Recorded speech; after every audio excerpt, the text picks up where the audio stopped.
오늘먼 사지 함께하고 계십니다. 종목 대결 본격적으로 시작을 해볼게요. 엠비엔골드 김동우 매니저 나오셨습니다. 안녕하세요. 네, 안녕하십니까. 김동우입니다. 네, 8강전 첫 번째 대결 바로 좀 들어가 볼 텐데요. 주목을 받고 있는 종목입니다. 오병기님이 오늘 솔브레인을 추천해 주셨군요. 지금 반도체 소재주들 오늘 시장에서 다시 또 동반해서 급상승을 나타내고 있습니다. 대표적인 솔브레인이고요. 그리고 김종구님은 컴퍼니케입니다. 중소벤처기업에 대해서 투자 금융을 제공하는 벤처캐피탈 업체인 컴퍼니케인데요. 지금 시장에서 관심은 아무래도 솔브레인 쪽일 것 같은데 어떤가요? 네, 뭐 일단 당연하게 지금 정부가 사실 이번에 그 일본의 한국의 화이트리스트 제외를 포함한 일본이 이제 한국의 특정 산업을 집중적으로 공격을 하고 있는데 적어도 실물 쪽에서는 우리나라의 반도체 산업 그리고 첨단 산업을 공격을 하고 있습니다. 마치 미국이 중국의 반도체를 포함한 이 통신 등의 첨단 산업을 공격했던 것처럼 일본이 또 한국의 관련 산업을 공격을 합니다. 그러나 중요한 것은 이 중국의 이 반도체 산업이라든지 또는 첨단 산업들하고 한국의 이 반도체 산업을 포함한 첨단 산업은 수준이 다르고요. 우리는 이 시장에서 이제 1등을 하고 있는 그런 회사들이 많고 을이 갑의 발목을 잡을 수 있다. 저 그렇게 생각하지 않습니다. 왜냐하면 우리는 얼마든지 그 소재나 부품, 장비 등을 일제를 쓰지 않고 다른 거 사용할 수 있거든요. 당장은 이게 교체하는데 교체 비용이 들 뿐이고요. 그런 관점에서 접근하시기 바라고. 그래서 어떠한 측면에서 보면은 일본이 우리 산업 정책의 방향을 확실히 좀 보여줬다. 해답을 줬다 이렇게 생각하는 게 가장 부러워하고 건들고 괴롭히고 싶어하는 산업이 바로 우리 반도체 산업이라는 거죠. 그래서 그런 면에서 왜냐하면 제가 말씀드린 대 앞으로의 세계는 산업 사회도 마찬가지지만 앞으로의 사회는 인공지능 사회인데 거기에 가장 키워드가 되는 것이 반도체다. 그러면 그 뇌에 해당되는 사람이 뇌 없이 살 수 없듯이 살긴 살죠. 이 사람의 모습이 아니죠. 똑같이 인공지능을 포함한 인공지능 사회에 뇌에 해당되는 것은 바로 반도체이기 때문에 이 산업에서 우리가 1등을 하고 있으니까 자꾸 건들고 싶어 하는데요. 중요한 건 그들이 건들고 싶어 하는, 예를 들면 이제 축구 경기라고 치면은, 왼쪽 그 윙백이 자꾸 뚫려요. 네, 왜냐하면 왼쪽 윙백을 이제 공격을 해요. 근데 왜냐하면 윙백이라는 것이 백도 하지만 공격도 하거든요. 그만큼 아주 치명적인 어떤 기술력을 갖고 있는 분야가 반도체인데 그럴 때는 거기 당연히 전술적으로 보강 작업이 진행이 되게 돼 있어요. 그런 관점에서 지금 정부의 보강 정책이 나오면서 오늘 뭐 16조 얘기를 또 하고 있는데 관련 종목들의 움직임이 굉장히 좋아요. 삼성과 SK의 반도체의 중심이잖아요. 그러면 SK의 소재 부품을 담당하는 헤드쿼터가 될 수 있는 중심축이 지금 올라오고 있어요. 바로 그것이 SK 머티리얼스예요. 이것은 제가 볼 때는 이름을 나중에 바꾸게 될 수도 있어요. SK 반도체 소재 이렇게. 그다음 지금 삼성 쪽은 이 두 종목이 있어요. 네, 지금으로는 제는 두 종목인데 하나는 솔브레인이라는 회사, 이 삼성전자가 지분을 갖고 있기 때문에 이 종목도 이제 삼성 반도체 소재 1, 그다음 동진 세미캠이 있어요. 이 정도 마찬가지로 삼성전자가 지분을 갖고 있기 때문에 결국은 이 과거에는 이것을 이제 일본에도 수입하고 뭐 이러기 때문에 그렇게 집중적인 육성을 하면서 소위 내재화라고 표현을 하는데 내재화하려는 그런 노력을 많이 하지 않았지만 이제 삼성전자도 이번에 치명적으로 뒤통수를 맞았기 때문에 결코 그냥 내버려 둘 수 없는 거예요. 일단 비용이 조금 더 드는 한이 있어도 내재화를 하게 될 거기 때문에 정부도 이제 적극적으로 산업정책 방향이 지금까지 막 한 10년간 헤맸거든요. 도대체 뭘 해야 되는지. 그래서 뭐 4차 산업 얘기도 나오고 소설도 쓰고 바이오 얘기도 나왔는데 결국 우리나라 산업에서 가장 미래 산업 중에 중심이 되는 축은 바로 반도체다라는 그런 정면에서 볼 때 여기에 대한 정부 지원책, 삼성의 공격적인 투자들 그리고 이 산업들과 관련된 여러 가지 세제 지원 그리고 항상 강한 쪽의 사람들을 모이게 돼 있어요. 한국 반도체 산업이 지금 최종재에만 좀 있다라고 네네. 표현한다면 이제 소재나 장비나 부품 쪽도 이 삼성전자가 육성하고 끌고 가면 세계 인류가 될 수밖에 없고 결국 해외 많은 그 투자자나 또 소비자나 이런 회사들도 여기에 의존하고 또 같이 함께 뭔가를 해보려고 하는 그런 노력들이 나오게 될 거예요. 그래서 그런 점에서 오늘 솔브레인 뭐 당연히 그 삼성 반도체 소재로서 말씀을 드릴 수 네. 있고 근데 단 이제 차트상으로 이게 조금 높아 보일 거예요. 근데 이게 제가 많이 판단할 올라오긴 때는 했죠. 이 제가 판단할 때는 이제 그 방향이 트렌드가 명확해졌다라는 그런 점에서 과거에 움직였던 뭐 지금 이 자리는 어느 자리인지 제가 설명을 드릴게요. 여러분들 그 뭐 2차 전지나 이런 종목들도 좋고 또 바이오 관련 종목들의 움직임도 이제 한번 생각을 해보면 이 종목은 이제 뭐 기술주니까 아무래도 이제 오이솔루션이나 이런 종목들 좀 보면서 얘기를 해야 될 텐데 KMW KMW요? 네. 이 종목하고 비교를 좀 해보면요. 네. 지금 있는 이 솔브레인이라든지 SK 머티리얼스, 동진 세미컴의 자리는 어느 자리 정도 어느 자리일까요? 네. 여러분들 궁금하네요. 놀라지 마십시오. 네. 이 자리가 어느 자리 정도 제 눈에 보이냐면요. 거기까지 가요? 예, 2017년도에 있던 이 자리입니다. 이 자리입니다. 이 자리.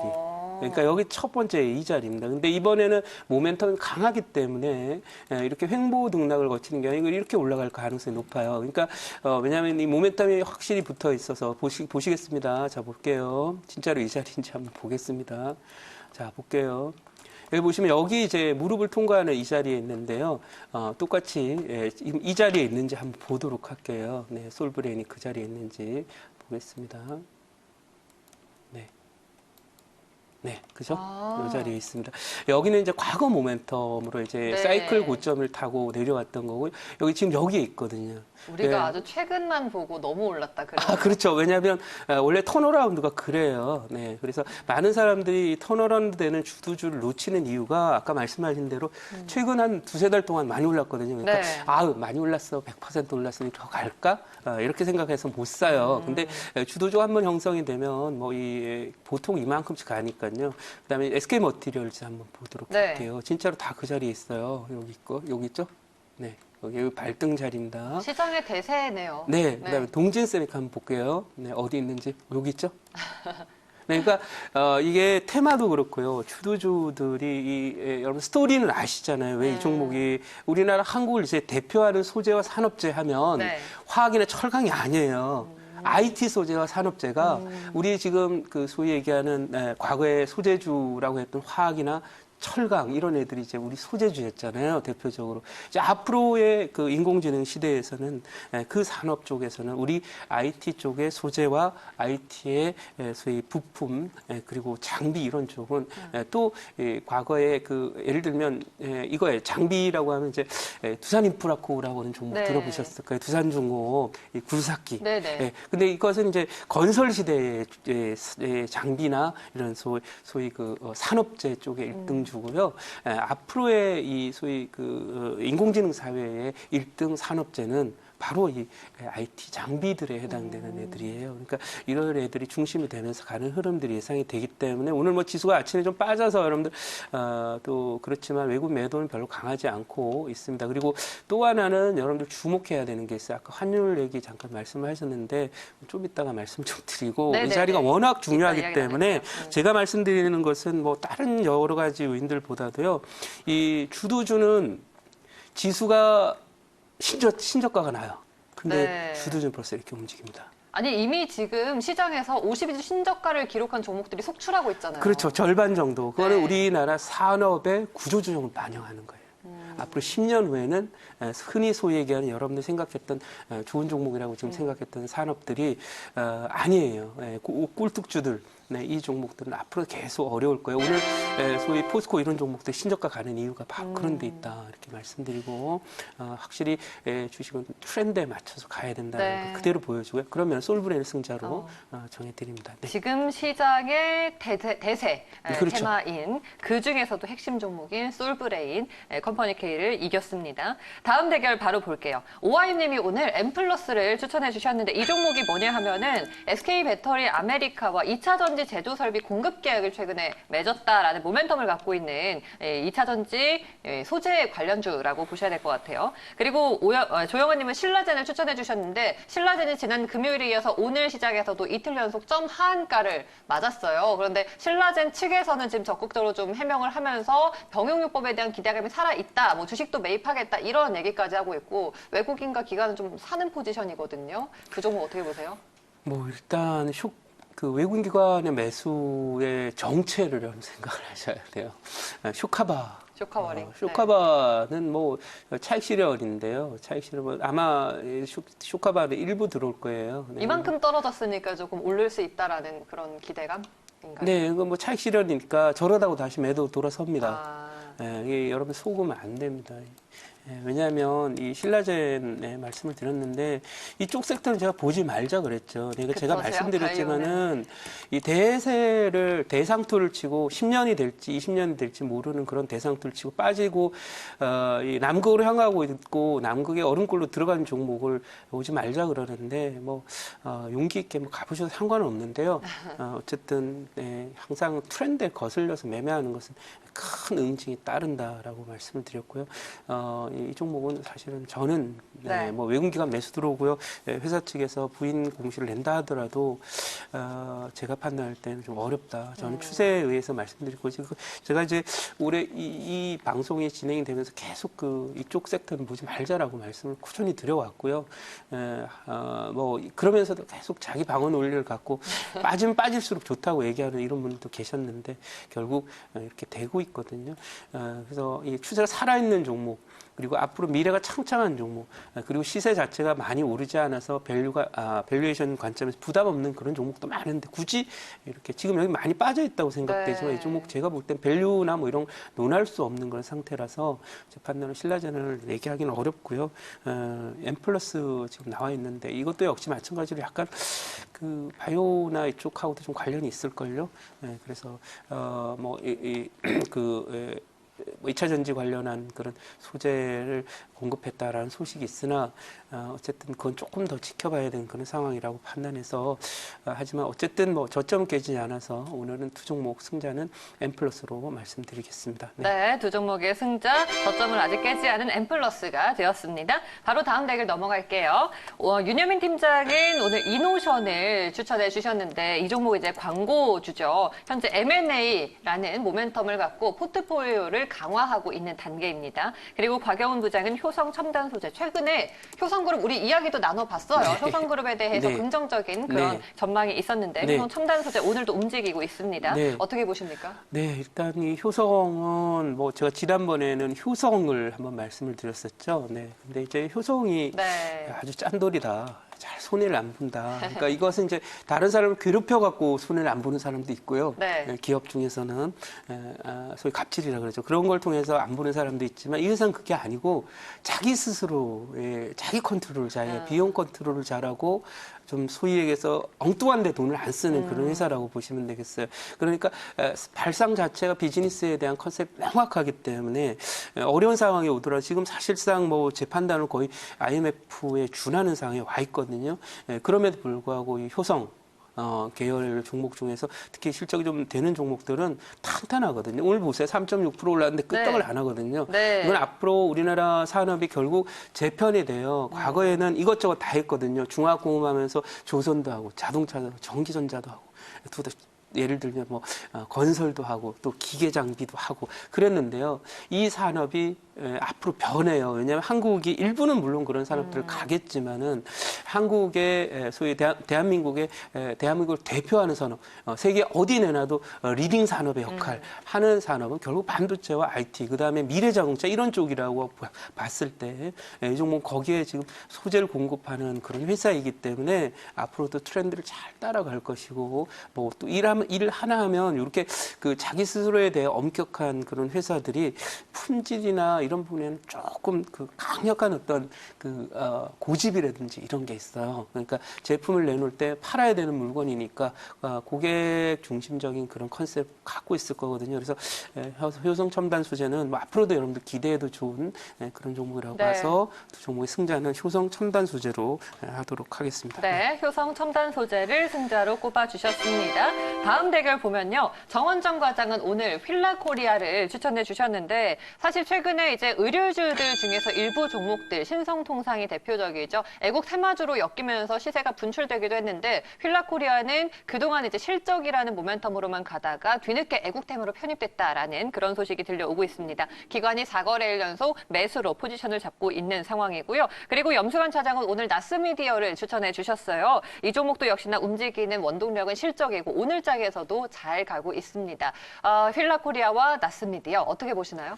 네, 일단 이 휠라코리아는 조금 오래된 섹터죠. 사실 네. 의류라고 하는 것이 지금 신성통상 같은 종목이 반사이익으로 오른다 이런 얘기들 합니다만 유니클로 반사이익으로 오른다 이렇게 하지만 물론 휠라코리아가 장사를 잘해서 해외 시장 개척이라든지 이런 거 잘하고 있는 부분이 있는데 지금 아무래도 조금 트렌드가 글로벌 무역이라든지 글로벌 경기가 좀 좋지 않기 때문에 이쪽에 우리가 좀 많은 관심을 두기는 좀 어렵지 않나 이런 생각이 들고요. 이 종목도 제가 지난번에 이 언저리 근처 어쩌면 상투 가능성이 높습니다라는 얘기를 했고 고점치고 많이 빠지고 있기 때문에요. 이 종목 지금은 끝나진 않았어요. 한 번 정도 더 올라올 수 있다고 보긴 하는데 지금 이쪽으로 뭔가 매기 중심이 형성되기 어려워요. 우리 지금 일본하고 전쟁 중이고요. 또 중국도 미국과 전쟁 중이고요. 글로벌 교역 전쟁이 계속되고 있고요.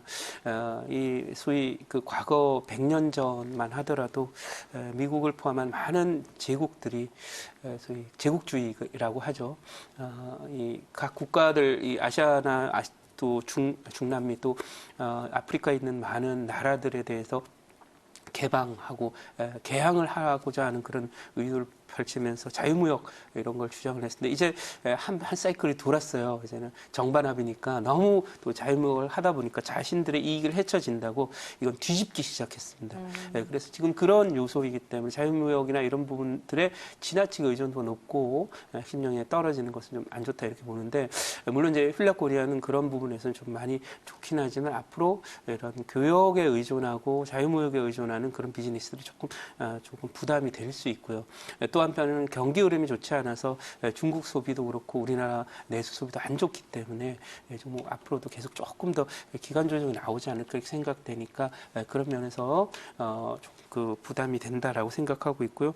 그다음 나스미디어는 미래산업과 관련된 건 틀림없이 맞아요. 왜냐하면 이 광고 스타일 자체가 온라인이나 이런 쪽에 속해 있기 때문에 최근에 미국의 경우에도 소위 구글이라든지 아마존이나 이런 페이스북이라든지 이런 것들이 결국 인터넷 분야라든지 또 모바일 분야에 그런 걸로 인해서 이 새로운 산업 업태이기 때문에 새로운 유행 산업이라서 이 종목 더 그런 대로 괜찮다 이렇게 봐서 두 종목 승자는 나스미디어로 하겠습니다. 네, 두 종목의 승자 나스미디어로 꼽아주셨습니다. 이렇게 8강 대결을 펼쳐봤는데요. 네 종목이 4강에 진출하게 되었습니다. 좀 강력한 우승 후보라고 해야 될까요? 솔브레인 지금 트렌드에 맞는 대표 종목 올라갔고요. 엠플러스 그리고 효성 첨단 소재도 긍정적으로 평가해 주셨습니다. 나스미디어까지 4강을 한번 치러보도록 하겠습니다. 첫 번째 대결입니다. 솔브레인과 엠플러스 여전히 솔브레인이 더 강할까요? 네, 그렇습니다. 엠플러스는 사실 전지 쪽과 관련해서는 지금 제가 그런 얘기를 해드렸었죠. 이 전기차 분야와 관련해서는 우리가 너무 전기차에 대해서 우리나라의 경쟁력을 너무 높게 보는 게 아니냐. 특히 과거에 4, 5년 전, 또 7, 8년 전에 우리가 배터리, 2차 전지 배터리나 이런 부분에서 이제 세계 1등이었지만 지금은 이 경쟁하는 사이가 되었다라고 말씀드렸습니다. 그래서 앞으로 이 분야는 전기차가 많이 늘어난다 하더라도 치킨 게임의 양상을 벌이면서 상당히 그 시장에서 가격 경쟁력, 내년 경쟁이 치열할 것이다. 뭐 중국, 일본, 미국 그리고 독일 이런 나라들이 다 우리나라와 함께 배터리를 만들고요. 배터리 만든다는 애들 그냥 이름 좀 써보라 그러면 한 10개가 넘습니다. 그러니까 이것은 과거 90년대 중반에 있었던 반도체 치킨 게임과 같은 형태의 치킨 게임이 곧 나오게 될 것이기 때문에 이쪽에 너무 지나치게 많이 생각하지 말자라고 해서 그런 면에서 오늘 M+도 뭐 단기적으로 짧은 호재로 오를 수는 있겠지만 크게 기대하기 어렵다 이렇게 말씀드리고 지금 솔브레인을 잠깐 보도록 하겠습니다. 제가 아까 이제 이 자리는 소위 뭐 KMW로 따지면은 어디 자리라고 말씀을 드렸냐면 저 밑에 있는 이제 막 무릎 하단에 있는 그런 자리이기 때문에 좋다라고 말씀을 드렸는데 또 다른 쪽 측면에서 한번 또 살짝 말씀을 드리면은요, 단기적으로는 이런 부분도 중요하기 때문에 말씀드릴게요. 이게 오늘 여기에 이렇게 슬쩍 붙여 놓습니다. 그리고 여기가 뛰쳐나가게 되면 그다음부터 랠리에 들어갑니다. 왜냐하면 솔브레인과 오늘 10% 급등하고 있는 이 동진세미캠이라고 하는 종목은 지금 이 삼성이 지분을 갖고 있는 유일한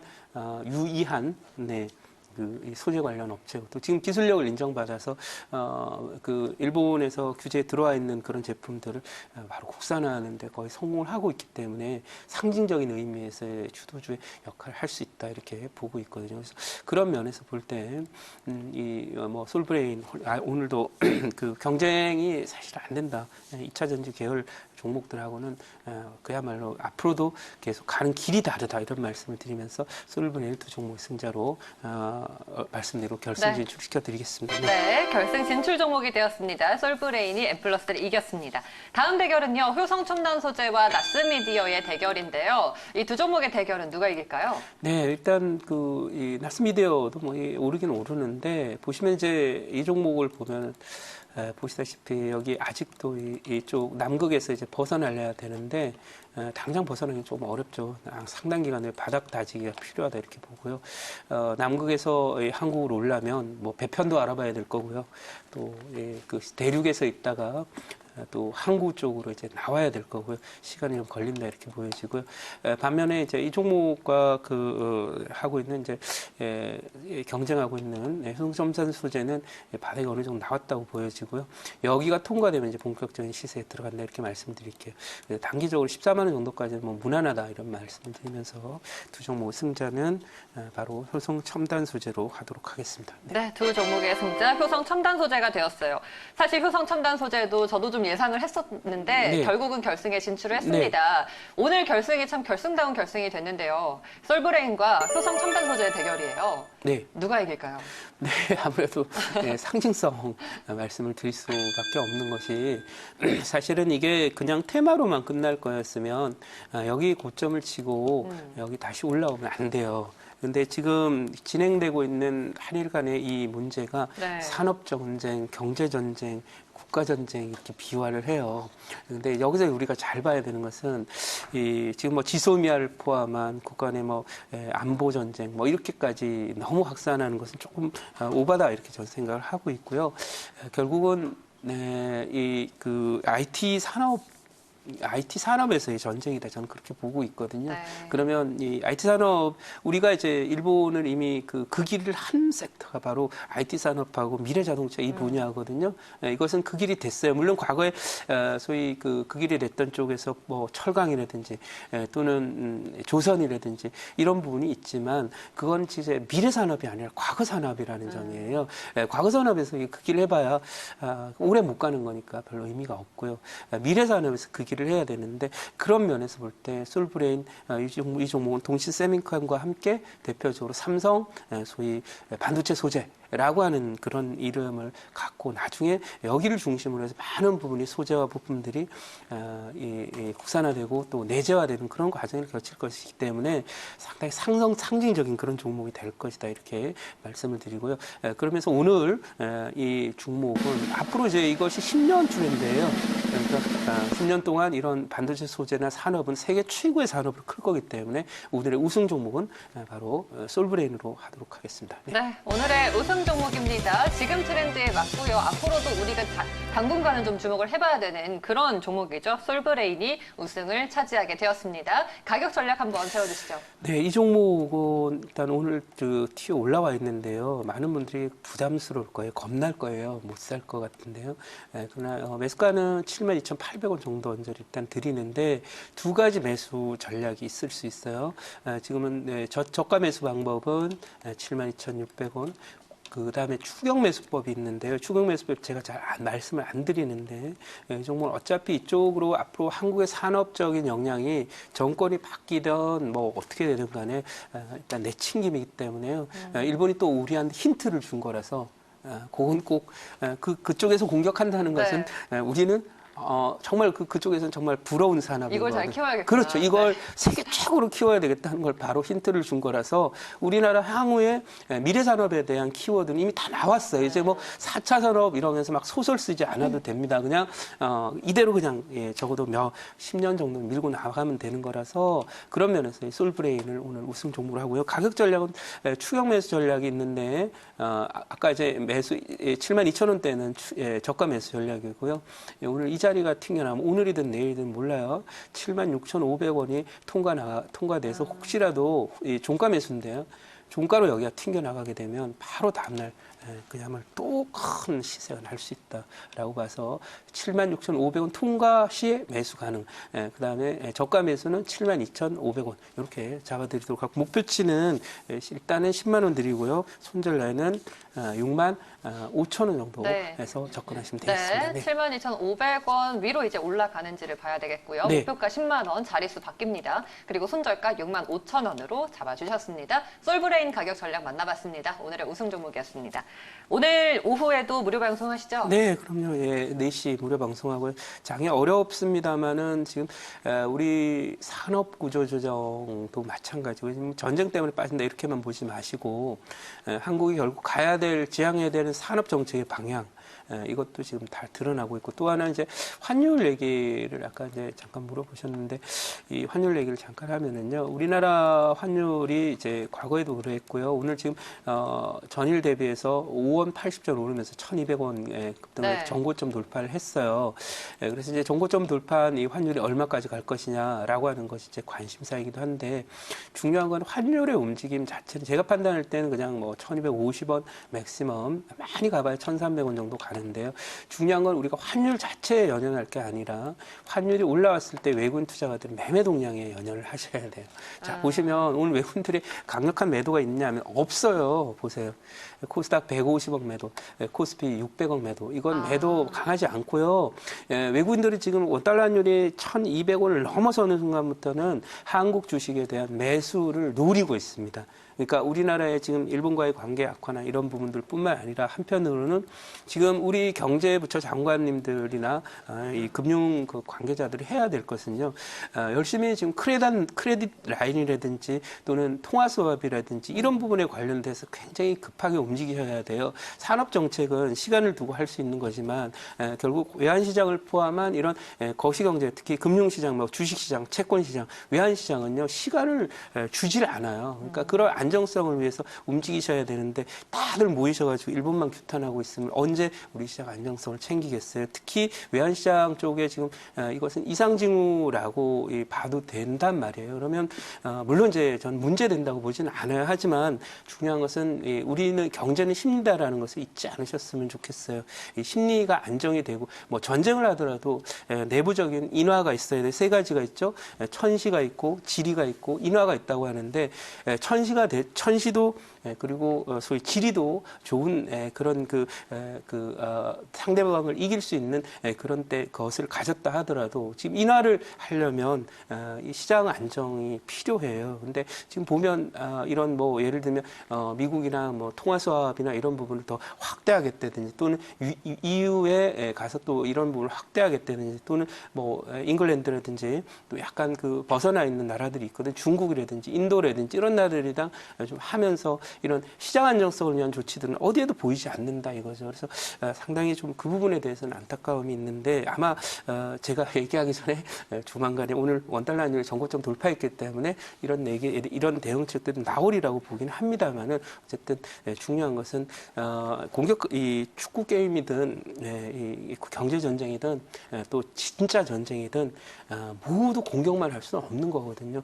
수비도 하고 또 내부적으로 독려도 하고 또 안정감을 가져야 될 분야에 대해서는 안정감을 가져야 승리하게 되는 거거든요. 목소리 크다고 이길 것 같으면 전쟁에 질 사람 하나도 없다 이런 말씀 드리면서 이 원달러 환율은 이제 벌써 전환 준비를 하고 있으니까 거기에 조금 참고를 하셔서 1,200원 이상에서 우리가 봐야 될 것은 우리 정부가 다른 나라랑 통화서각을 맺는다든지 또는 어떤 다른 그 큰 은행들이랑 어떤 전략적 제휴를 체결한다든지 이런 부분에 대한 정보를 알고 그로 인해서 원달러 환율이 반전이 되는 타이밍에 외국 매수가 들어올 것이다라는 거 참고해서 보셨으면 좋겠습니다. 자, 오늘 오후 4시 무료방송에서 이런 얘기들 함께 하도록 할 테니까요. 지금 주도주가 깨어나고 있어요. 이럴 때 여러분 망설이면 주도주 좋은 가격에서 놓치게 된다는 점 참고했으면 좋겠고요. 투자 전략 궁금하시면 오후 4시 오셨으면 좋겠습니다. 네, 알겠습니다. 오늘 매니저님 말씀 여기까지 듣겠습니다. 고맙습니다. 네, 감사합니다.